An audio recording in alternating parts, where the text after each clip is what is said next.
Indo British advanced pain clinic నొప్పి మాయం surgery దూరం ఫర్ అపాయింట్మెంట్స్ 9155515563. మీర్పేట్లో జరిగినటువంటి ఒక ఇన్సిడెంట్ అది ఏంటి అని అంటే గురుమూర్తి అనే అతను తన భార్యని ముక్కలు ముక్కలుగా నరికి చంపడమే కాదు కుక్కర్లో వేసి వండిండని దాన్ని తీసుకుపోయి చెరువులో వేసిండని అసలు ఆనవాళ్ళు లేకుండా చేసిండు అని ఇట్లా రకరకాల వార్తలు నిన్న రాత్రి నుంచి చక్కర్లు కొడుతూనే ఉన్నాయి. అండ్ ఒక్కసారి ఒక మనిషిని గింత ఘోరంగా చంపొచ్చా, ఇట్లా కట్టి వేసి మొత్తంగా ముక్కలు ముక్కలుగా చేసి కుక్కర్లో వండి ఆనవాళ్ళు లేకుండా చేయొచ్చా, అసలు బేసికల్ క్వశ్చన్స్ అనమాట ఇవన్నీ కూడా. మొత్తం రిపోర్ట్లు ఎంత భయంకరంగా వస్తున్నాయి అంటే ఆ ఇంటి దగ్గరికి వెళ్ళి గ్రౌండ్ రిపోర్ట్లు చూసినా సరే భయం వేస్తున్న పరిస్థితి. అట్లనే ఆ బిల్డింగ్లో ఎవరైతే ఉన్నారో అది అపార్ట్మెంట్, ఆ అపార్ట్మెంట్ మొత్తం కూడా ఖాళీ చేసిండ్రు. కంప్లీట్లీ ఇన్సిడెంట్ తెలిసిన తర్వాత అందరూ భయపడుతున్నారు. ఇది వార్తలు మనకు నిన్న రాత్రి నుంచి కూడా వస్తుంది. మరి ఎట్లొచ్చిందో ఈ వార్త, అసలు ఇందులో నిజమెంతుందో ఏందో, కానీ కామన్ పబ్లిక్ ఈ వీడియో చూసిన వాళ్ళు ఎవరైనా సరే ఒక నలుగురు కలిసినా సరే ఇదే మాట్లాడుకుంటున్నారు. అసలు కుక్కర్లనట అలా భార్యను నరికి నరికి చంపియట, తర్వాత వండట, తర్వాత ఆనవాళ్ళు లేకుండా చేసిండట, ఈ గురుమూర్తి ఎవరో, గంత కోపం ఏందో, ఇట్లాంటివే చాలా కామన్గా మాట్లాడుతున్నారు. జనరల్ పబ్లిక్ పర్సెప్షనే కాదు, మీడియాలో ఒకవేళ మీరు ఒక 10 వీడియోలు ఒకసారి ఈ వీడియోని క్లిక్ చేయండి, మీకు 10 నుంచి 15 వీడియోలు అవే వస్తున్నాయి. అదే నిన్నటి నుంచి అదే, ఈ కేసులో ఎట్లాంటి డెవలప్మెంట్ లేదు. కానీ ఇప్పుడు మనకు కనిపిస్తున్న ఈ మీర్పేట్ సిఐ ఎవరైతే ఉన్నారో కాసేపటి క్రితమే ఒక మీడియాకి ఆయన ఒక బయట ఇచ్చిండు. ఆయన ఏం చెప్తుండంటే ఈ కేసులో అసలు ఇవన్నీ కూడా ఫాల్స్ ప్రాపగండా బాగా జరుగుతుంది. యాక్చువల్లీ ఆమె మీద మిస్సింగ్ కేసు మాత్రమే, ఇగో ఈమెనే మాధవి, ఈమె మిస్సింగ్ కేసు మాత్రమే నమోదైంది. సరే వాళ్ళ భర్తకి భార్యకి జనరల్లీ ఉండే గొడవలు ఉన్నాయి, వాళ్ళకు కూడా ఉన్నాయి, గంతే. కానీ అసలు ఆమె మిస్సింగ్ కేసు నమోదైతే ఇవన్నీ వార్తలు ఎందుకు వస్తున్నాయని ఆయన కూడా కాసేపటి క్రితమే మాట్లాడడం జరిగింది. అసలు ఈ కేసులో ఏం జరుగుతుంది, నిజంగానే మరీ ఎక్కువ ప్రాపగండా, పిచ్చి పిచ్చిగా స్ప్రెడ్డింగ్ ఆఫ్ దీస్ థింగ్స్ అసలు ఎంతవరకు కరెక్ట్ అనేది మనతో పాటు మాట్లాడడానికి యాక్చువల్లీ సార్ అడ్వకేట్, మీకు తెలుసు అంటే అందరూ చూసే ఉంటారు. కానీ ఈ ఇన్సిడెంట్ చూసిన తర్వాత నాకు అనిపించింది, సార్ జనరల్గా మాట్లాడుండ్రి, అసలు నిజంగానే ఇట్లాంటివి ఏదన్నా జరుగుతాయా? ఎందుకంటే యాజ్ ఏ అడ్వకేట్ కూడా చాలా కేసులు డీల్ చేస్తారు కాబట్టి సార్నే పట్టుకొచ్చిన, అందుకే సాయి కృష్ణ ఆజాద్ సార్. నేనైతే ఈరోజు అడ్వకేట్ అని పరిచయం చేయ, ఎందుకంటే సార్ది ఎట్లాగూ తెలుసు కాబట్టి. సార్ నిజంగా సార్ ఈ వార్త విన్న తర్వాత ఫస్ట్ భయం వేసింది సార్. అవునండి, ఏంది అసలు నిజంగా ఒక మనిషినట కట్టి చేసట, ముక్కలు ముక్కలు చేసట, సిటీ మధ్యలో మీర్పేట్లో ఏం సార్ అట్లా ఈ పాసిబిలిటీ ఉందా సార్? నిజంగా జనరల్గానే మాట్లాడదామండి. సరే మీరు లీగల్ కోణాలు పక్కన పెడితే ఇప్పుడు సిఐ గారు చెప్పినట్టుగానే అవన్నీ పాసిబుల్ అవుతాయా? ఎందుకు అంటే ఎప్పుడో సంక్రాంతి ఫెస్టివల్ 14వ తారీఖు నాడు జరిగిన ఇన్సిడెంట్లో ఆ కుక్కర్లో వేసేస్తే స్మెల్ రాదా, సౌండ్లు రావా, అరుపులు రావా, ఆ వాసన రాదా? తర్వాత ఈయన వెళ్తుంటే సీసీ కెమెరాలో నమోదు అవుతుంది కదా. ఇప్పుడు వాళ్ళు చెప్పిన, మేము ఇప్పుడు మీడియాలో వచ్చిన కథనాల ప్రకారం చూస్తే ఆయన ఏమన్నాడు అంటే దాన్ని కుక్కర్లో పెట్టి ఎండబెట్టి అన్నాడు. ఎక్కడ ఎండబెట్టాలి? అది ఎండ ఉందా? చలికాలం ఎండ అవుతుందా? ఒకవేళ ఎండినా అంత తొందరగా ఫాస్ట్గా ఎండిపోతాయా? మరి నూరటానికి సౌండ్ రాదా? ఎక్కడ నూరాలి? అది రోలు రోకళ్ళు ఉన్నాయా, రుబ్బు రోల్స్ ఉన్నాయా? ఏంటంటే ఇవన్నీ ఏంటంటే కథనాలని నేను అనుకుంటున్నాను. ఎందుకంటే సిఏ గారు చెప్పినట్టుగానే ప్రాథమిక జనరల్గా ఏదంటే ఒక ఇన్సిడెంట్ జరిగినప్పుడు అది ఎంత మర్డర్ జరిగినా ఏది జరిగినా కూడా కొన్ని సర్కమస్టాన్సెస్ ఎవిడెన్స్ అనేది వదిలేస్తారు ఎవరైనా, ఎంతైనా, ఎక్కడో సందర్భంలో క్లూస్ టీమ్ అయినా ఏదో సందర్భంలో దొరుకుతుంది. సో నేనేమనుకుంటున్నానంటే సరే ఇది మామూలుగా కుక్కర్లో ఉండటం అంటే అన్నిసార్లు ఎన్ని విజిల్ రావాలండి కుక్కర్లో ఉండాలంటే? 6 గంటలు ఉండగలుగుతామా? ఈ విజువల్ అయితే రన్ అవుతుంది సార్. పౌడర్ అని, అది కట్టింగ్ అని, అది పోలీసులు స్వాధీనం చేసుకోవాలి కదా. ఇప్పుడు అవన్నీ కత్తులు స్వాధీనం చేసుకున్నారు, మీరు చూపినట్టు అవన్నీ స్వాధీనం చేసుకుని మీడియాకి రాదు. ఇప్పుడు అవి కనుక పోలీసులు స్వాధీనం చేసుకుంటే అది అక్కడ ఉండదు కదండి. ఇప్పుడు ఇవన్నీ కూడా వాళ్ళు మొత్తం క్లూస్ టీమ్ అంతా తీసుకుని వెళ్ళిపోతుంది. పోలీసుల కంటే ముందు వెళ్ళి మనం తీయడానికి లేదు కదా, అవకాశం లేదు కదా. ఇప్పుడు ఒకటి మాట చెప్తానండి అమ్మా, ఇప్పుడు ఒక మాంసం ఉడకాలి అంటే 6 గంటలు కుక్కర్లో సరిపోతుందా? మీరు మామూలు వంట చేసే వాళ్ళు ఉంటారు కదా, మామూలు మనం వంట వండాలంటే ఒక మామూలు మటన్ వేసుకుందాం, 6 గంటలు ఉడకబెడతామా ఎవరన్నా? మీరు చెప్పాలి నాకు వంట సార్ మనిషి అని అంటే కనీసం ఎన్ని కిలోలు ఉంటాయి సార్ జనరల్లీ తనని చూసినాం 50-60 కేజీలు ఉంటారండి. ఉంటారా? ఏమను మరి అది కట్ చేసేట ఎండబెట్టి మళ్ళీ ఇల్లంతా ఎట్లుండాలి సార్ పోనీ అట్లన్నా చూద్దాం సార్. స్మెల్ కూడా వస్తుంది, అంత మామూలుగా వస్తుందండి. ఇంకోటి ఆయన చెప్పింది దాని ప్రకారం చూస్తే అంటే ఈ విజువల్ కొంచెం జనాభా చూస్తానికి బాధ అనిపిస్తుంది కానీ తప్పదు, మాట్లాడుకోవాల్సి వస్తుంది. ఇప్పుడు ఫ్లెష్ కట్ చేసి తర్వాత బోన్స్, ఆ బోన్స్ దంచాలంటే ఎంత కష్టం అంటే చెప్తున్నాను. ఇవన్నీ కామన్ మ్యాన్కి మనం ఎందుకు మనం మటన్ బోన్ తినాలని దాన్ని బొక్క కొరుక్కుంటాం. అదే బలగం సినిమాలో బొక్క కొడతాడు కదా, కొట్టి దాన్ని నవిలి మళ్ళీ పొడి చేయాలంటే ఎంత టైం పడుతుంది? అదే కాదండి, ఇదన్నీ కాదు. అదేదో ఆయనకు సైకలాజికల్ ప్రాబ్లం ఉందేమో అనుకుంటున్నా అతనికి, గురుమూర్తి అన్న ఆయనకి కొద్దిగా ఏదో సైకిక్ ప్రాబ్లం ఉండుంటుంది. ఇప్పుడు కొంతమంది పొల్యూషన్కి వస్తుంటారు, నాన్న చంపేసా వీళ్ళని చంపే మేము చూసాం కల్లారా. సైకలాజికల్ ప్రాబ్లం ఉంటుంది కొంతమందికి. వాడు వచ్చి నేను చంపేశాను వస్తాడు, ఆడు చంపడు. అలా కూడా కొన్ని ఉంటాయి. మా దగ్గర కూడా ఫోన్లు చేస్తారు, సార్ నేను రాత్రి వచ్చేసాను మీ అపాయింట్మెంట్ కాడ వచ్చేసి నేను చంపేశాను సార్ పలానా అంటాడు. అరే బాబు ఎవరిని చంపే ఏంటంటే చెప్పడు, కళ్ళ ఊహించుకొని వస్తాడు అతను. అలా కూడా దొరుకుతుంది సైకిక్గా. కొంతమంది అపరిచితులు ఉంటారు మా దగ్గరకు వస్తుంటారు, తగులుతుంటారు మాకు కూడా. ఆయన చంపేసి ఈయన పొడిచి ఆయన పొడిచి అంటాడు. ఆడు ఎవరిని పడవడు. అదో సైకో టైప్ ఉంటారు వాళ్ళు, అదో మానసిక రోగం. సో నేను అనుకున్న ఇది కూడా మానసిక రోగం అనుకుంటాను. ఇప్పుడు ఇది ఉంది ఈ మొద్దు మరి అది ఫ్లెషో లేకపోతే ఏంటో అది పక్కన పెడితే ఈ రెండు పోలీసులు స్వాధీనం చేసుకుంటారండి వెంటనే. ఎంతసేపు ఉంచారు, విజువల్కి కూడా ఎవరు మీకు ఛాన్స్.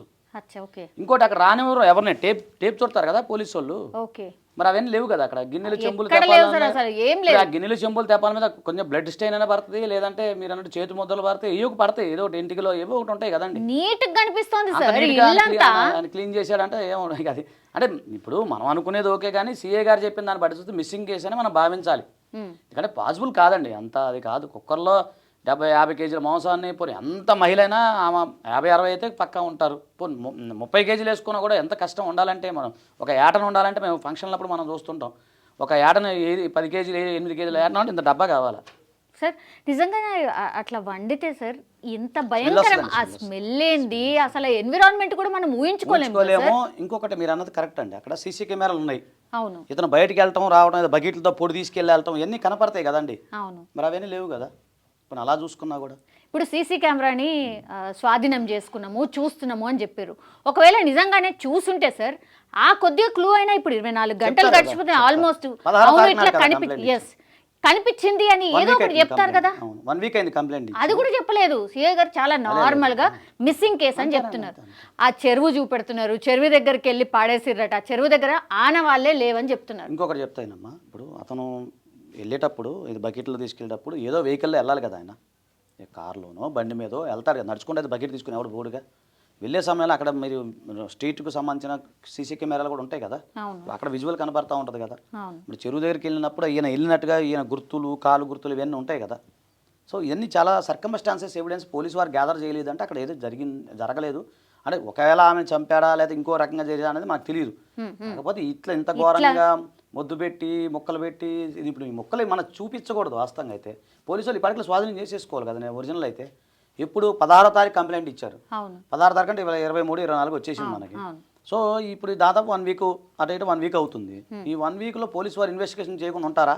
ఇన్ని రోజులు ఆ బొక్కలు అలాగే ఉంటాయా? ఇన్ని రోజులు స్మెల్ రాకుండా ఉంటాయా?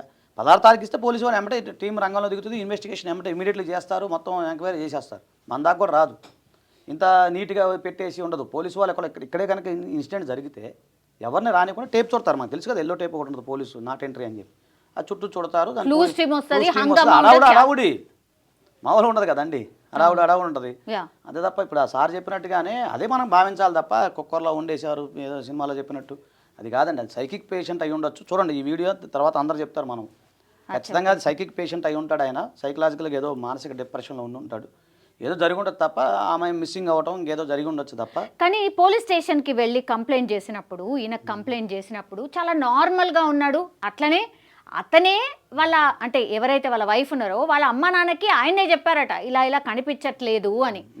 సో అదంతా గమనిస్తే కూడా సార్, ఒకవేళ నిజంగానే ఆమె ఎక్కడికైనా వెళ్ళిపోయిందా, లేదంటే నిజంగానే ఈయన మరి ఇంత క్రూరంగా కాకపోయినా చంపి ఉంటాడా, ఇట్లాంటివి అయితే అంటే కొంతవరకు అయితే అనుమానం వాళ్ళ అంటే అల్లుడు మీదనే ఉంది. అవును, మిస్సింగ్ కేసు అన్నప్పుడు పోలీసు వాళ్ళు ఇన్వెస్టిగేషన్ చేస్తారు.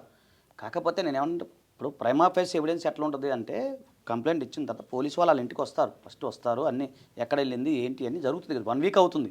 అవును. ఇప్పుడు ఈ వార్త వచ్చి నిన్ననే 1 వీక్ ముందు వాళ్ళు ఇన్వెస్టిగేషన్ చేసి ఉండొచ్చు కదా. 1 వీక్ ముందు వీళ్ళంతా ఇన్వెస్టిగేషన్ చేసి ఉండొచ్చు, పోలీసు వాళ్ళంతా అందుకని వాళ్ళు కూల్గా ఉన్నారు. వాళ్ళు ఈ 1 వీక్ నుంచి ఈ మొద్దులు ఇవన్నీ ఉంచుకుంటారండి ఇంట్లో జనరల్గా. పోలీసు వారు అసలు ఊరుకుంటారా? అది కాదు. కానీ సంథింగ్ ఈజ్ దేర్ అంటే అది సమయం. ఇప్పుడు నాకు తెలిసి 2-3 రోజుల్లో బయట పెడతారు, లేకపోతే ఆమె ఎక్కడికి వెళ్తే బయటకు వస్తుంది. ఏదో ఒకవేళ ఇతనే చంపేశాడు అనుకోండి, ఈ విధంగా అయితే జరిగి ఉండకపోవచ్చు. ఉండొచ్చా నేను అనుకోను. సో ఉండకపోవచ్చు అని అనుకున్నాను. ఎందుకంటే అది జరగదండి. అది ఎలా జరుగుతుంది? ఒకసారి కామన్ మ్యాన్గా ఆలోచన. 1 కేజీ మాంసం ఉడకబెట్టాలంటే ఎంత పెద్ద పని. దానికి మీరే చెప్పాలి. ఆడవాళ్ళు మటన్ తీసుకొచ్చి వండాలంటే ఒకసారి ముదురు మటన్ వండాలంటే 11 విజిల్ రావాలి. మాట చెప్తున్నానండి. 11 విజిల్ రావాలి, చుట్టూ స్మెల్, వాసన అన్నీ వస్తాయి కదా. ఒకసారి గమనించండి. పోనీ అడవిలో చేశారంటే ఓకే, మనం గమనించవచ్చు. కానీ అపార్ట్మెంటు, సౌండ్లు, ఎన్ని ఉడకబెట్టాలి, ఎన్ని చేయాలి, ఎంత గ్యాస్ కావాలి, గ్యాస్ ఉందా లేదా, ఫుల్ గ్యాస్ పెట్టుకొని రెడీ పెట్టుకుంటాడు ఆయన. గ్యాస్ ఉడకాలిగా. సో ఇంకోటి ఎండబెట్టాడు. ఎక్కడ ఎండబెట్టాడు ఆయన? పోనీ ఎండబెట్టాడు ఒకటి నూరత పొడి నూడారంట, కారం నూనెట్టు ఏడవుతుందండి అది పని. సో ఏదన్నా కానీ సైకలాజికల్ డెఫెక్ట్ అని నేను అనుకుంటున్నాను. మిస్సింగ్ కేసు జనరల్లీ నమోదైనప్పుడు సార్ ఎట్లా డీల్ చేస్తారు పోలీసు వాళ్ళు? అట్లనే ఇట్లా మర్డర్ సింపుల్గా డీల్ చేశారు ఆయన. సార్ చెప్తున్నారు కదా, ఇన్వెస్టిగేషన్ చేస్తున్నాం, దొరుకుతుంది, దొరికినప్పుడు క్లూస్ టీమ్ మేమే చెప్తాం అంటున్నారు కదా ఆయన. ఇప్పుడు మనం ముందే ఊహించుకొని చెప్పేది కాదు కదా, అది పోలీసు వారు చెప్పినప్పుడు మనం నమ్మాలి కాదంటారా సౌమ్య గారు? ఎస్ కరెక్టే సార్. అదే అనిపించింది సార్. నిన్నటి నుంచి అసలు కుక్కర్ అంట వండిండ్రంట, కుక్కర్లో వండిందని నథింగ్ సార్. అసలు కుక్కర్లో వండిందని చెప్పలేదు, ఆయన కట్ చేశారని చెప్పలేదు, చనిపోయిందని కూడా చెప్పట్లే ఆయన. ఎస్ ఎగ్జాక్ట్లీ సార్ చెప్పినట్టుగానే కామన్ పబ్లిక్ అయితే కొంత నిజంగా ఆ వార్త విన్న తర్వాత ఒక రకంగా టెన్షన్ ఫీల్ అయిపోయినరు. ఏంది మనిషిని ఇంత ఘోరంగా ఇట్లా చంపగలుగుతారా, అసలు ఎట్లా పాసిబుల్ అవుతుంది అనేది చాలా మంది మాట్లాడుతున్నారు. కేసులో ఏం జరుగుతుంది ఏంది అనేది తర్వాత సంగతి. కానీ ప్రాక్టికల్లీ నిజంగా ఆలోచిస్తే అసలు ఇది పాసిబుల్ అవుతుందా?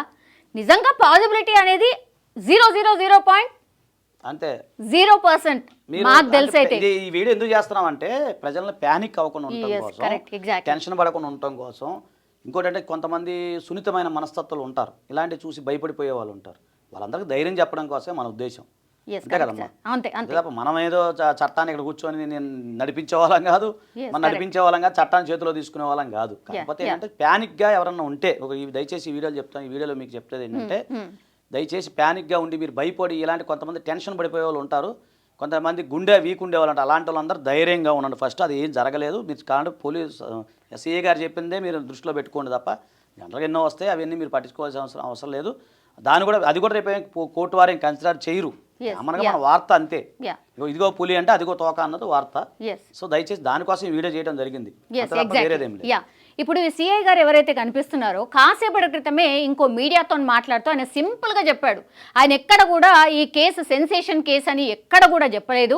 ఆయన ఏం చెప్పిండు, జస్ట్ మిస్సింగ్ కేసు మాత్రమే నమోదైంది, మేము ఆ దిశగానే పూర్తిగా మా ఇన్వెస్టిగేషన్ సాగుతోందని చాలా కూల్గా చెప్పిండు. సో దయచేసి పానిక్ కావాల్సిన అవసరం లేదు. ఈ కేసులో సెన్సేషన్ అసలు ఏమి ఉండకపోవచ్చు అనేది కూడా నిజంగా మనం అందరం కూడా ఎక్స్పెక్ట్ చేయాల్సిందే.